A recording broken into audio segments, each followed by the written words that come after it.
suis au Conrad, dans l'un des plus beaux lagons, avec un hôtel qui a 12 catégories de chambres, donc il y a vraiment de quoi trouver la catégorie qui peut nous correspondre.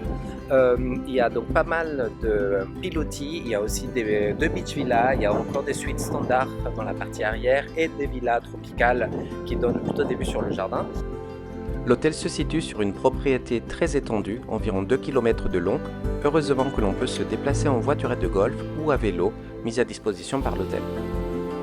Le complexe compte 114 chambres et villas distribuées dans un magnifique jardin, un club pour enfants, 3 bars, 4 restaurants.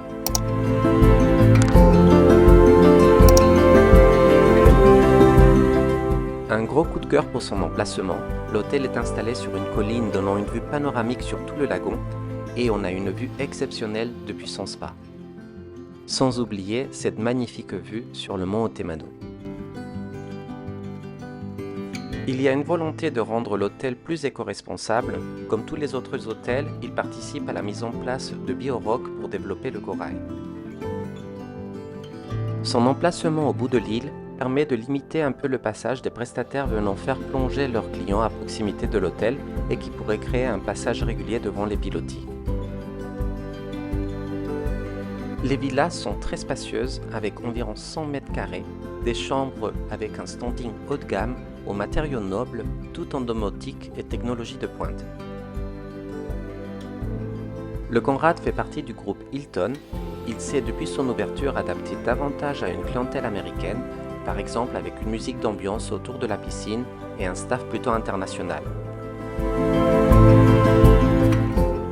On ressent d'ailleurs cette touche américaine au niveau de la décoration, qui n'est pas du tout celle d'un relais château, mais plutôt contemporaine et qui reste sobre. On retrouve le classique minibar américain avec thé, eau et café qui sont fournis.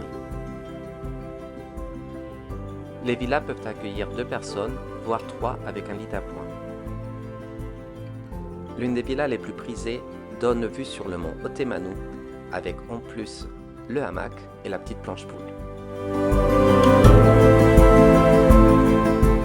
Parmi les pratiques un peu américaines que je n'apprécie pas forcément, c'est l'utilisation de bracelets pour que le personnel puisse identifier la langue parlée par les clients.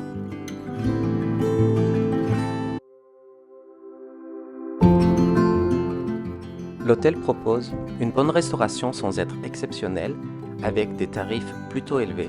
Il faut compter facile entre 50 et 60 € par personne et par repas pour un plat et un dessert. Parmi les restaurants proposés, il y a un restaurant chinois et un restaurant gastronomique qu'il faut réserver à l'arrivée ou en amont. Sans oublier le classique restaurant offrant la soirée polynésienne avec le buffet tahitien. L'un des points forts est sa magnifique plage de sable blanc. Par contre, il y a 2 types de plages, l'une accessible uniquement aux clients Hilton Honors ou séjournant en suite supérieure, et l'autre qui est accessible à tout le monde. Je conseille donc cet hébergement à une clientèle plutôt dynamique, 35-55, qui a l'habitude des hôtels en domotique ou en nouvelle technologie, des personnes vraiment à la recherche d'un hôtel où on est bien installé, mais où la discrétion n'est pas forcément le maître mot, voire même où l'on a envie d'être vu. Comme Britney Spears ou les Kardashians qui sont venus poster leurs selfies.